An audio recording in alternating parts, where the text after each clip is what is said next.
محمد عربی صلی اللہ علیہ وسلم سے محبت۔ اس لیے آپ اتنے اختلافات کے باوجود ایک ہیں، ایک رہنا چاہیے، کوئی بات نہیں۔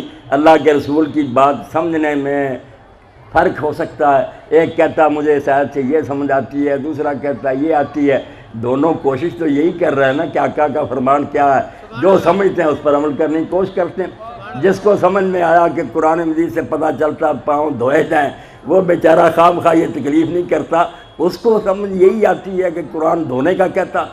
آپ لوگوں کو اگر سمجھ آتی ہے کہ پاؤں کے مسح کا کہتا ہے، آپ بھی قرآن سے لیتے ہیں، آپ کے پاس بھی نیک لوگوں کی دلیلیں، ان کی پاس بھی دلیلیں، حوصلے بڑے کریں، دل کھلے کریں، اللہ کے رسول علیہ السلام کی امت ہونے کے لحاظ سے ایک ہو کر رہیں۔ اب وقت نہیں ہے کہ ہم آپس کے جھگڑے جو ہیں ان میں پڑھ کر دشمنوں کو موقع دیں کہ وہ ہمیں تباہ و برباد کر دیں۔ ایک ہو جائیں، ایک ہوں مسلم حرم کی پاسبانی کے لیے، نیل کے ساحل سے لے کر تاب خاک کاشغر۔ اب شیعت اور سنیت کا وقت نہیں ہے، آپ اکٹھے ہوں۔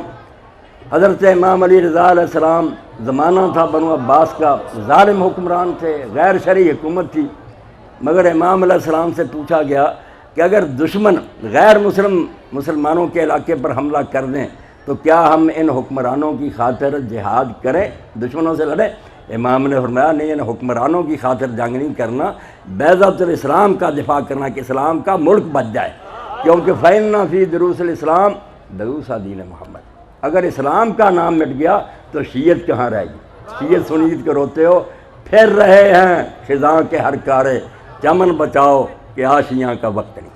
اب گھونسلوں کی باتیں کرنے کی نہیں گنجائش کہ اہل حدیث بچ جائیں، دیوبندی اسلام بچاؤ، پھر بے شک تم شیعہ رہو دوسرے سنیے۔ اللہ کے رسول علیہ السلام کو ماننے والے آپ کروڑوں کی تعداد میں دنیا میں، عرب سے بھی زیادہ۔ کس چیز نے آپ کو اکٹھا کر رکھا؟ درخت میں کتنی چیزیں ہیں، تنا ہے، پھر شاخیں ہیں، پھول ہیں، پھل ہیں، مگر اصل میں ایک جڑ ہے جس سے وہ سارے وابستہ جڑے۔ اسی طرح ہر کثرت جو ہے زندہ، ہر کثرت سے بندے وحدت است۔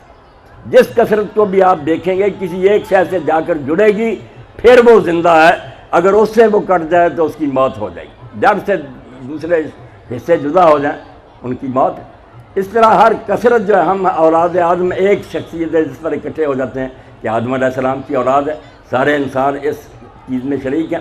اسی طرح رسول کریم علیہ السلام کی ذات اقدس پر ہمارا اجتماع، آپ کی ذات کو اپنا نبی اور رسول تسلیم کرنا، اس نے امت کو ایک کر رکھا۔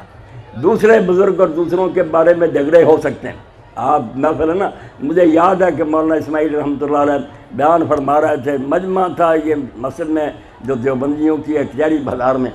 اب کچھ لوگوں نے کہا کہ مولانا آپ شیعہ ہیں، علی علیہ السلام نے جو حضور کی تعریف کی، انہوں نے کہا یار علی کو پھر دیکھیں گے، آج دن ہے محمد مصطفیٰ صلی اللہ علیہ وسلم کا۔ اس لیے آپ نا موقع دیکھا کریں کہ جس دن بات رسالت مآب علیہ السلام کی ہو، زیادہ وقت اس دن آپ کو دیں۔ جس دن امیر المومنین کا موقع ہے، بسم اللہ، آپ ان کا بھی تذکرہ کریں، وہ بھی رسول اللہ صلی اللہ علیہ وسلم کے ساتھ ہی ہیں، الگ نہیں ہیں، مگر رسول کریم علیہ السلام دین کی جڑ اور بنیاد ہے۔ زندہ ہر کثرت ز بندے وحدت است، وحدت مسلم ز دین فطرت است۔ مسلمان ایک ہیں تو دین کی بنیاد پر ہے کہ ہم اللہ کے رسول علیہ السلام کو مانتے ہیں، اور دین فطرت ہم نے کہاں سے سیکھا؟ دین فطرت از نبیہ موقتن، دین محمد رسول اللہ صلی اللہ علیہ وسلم سے ہم نے سیکھا ہے۔ در رہے حق مشعلے افروختن، حق کی راہ میں ہم نے مشعلیں جلا دی ہیں، حق کا جھنڈا اٹھایا ہے، تو نبی علیہ الصلوۃ والسلام کی برکت